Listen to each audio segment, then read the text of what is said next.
नाशिक शहरातील गंजमाळ परिसरात 10 फेब्रुवारी 2026 रोजी उशिरा रात्री जुन्या वादातून एका दुकानावर टोळक्यांनी दगडफेक करत तलवारीसह हल्ला केल्याची धक्कादायक घटना समोर आली आहे. अचानक झालेल्या तोडफोडीमुळे परिसरात काही काळ तणावाचे वातावरण निर्माण झाले होते.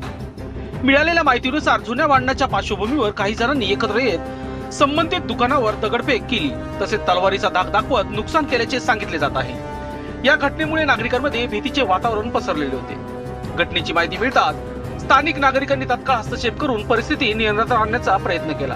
दरम्यान स्थानिक पोलिसांनी घटनास्थळी धाव घेत परिस्थिती आटोक्यात आणली असून संबंधितांवर गुन्हा दाखल करण्याची प्रक्रिया सुरू आहे. या प्रकरणाचा अधिक तपास पोलीस करत असून सीसीटीव्ही फुटेज आणि साक्षीदाराच्या आधारे संशयिताचा शोध सुरू असल्याची माहिती मिळाली आहे. परिसरात पुन्हा अशा घटना घडू नये त्यासाठी पोलिसांनी गस्त वाढवली आहे.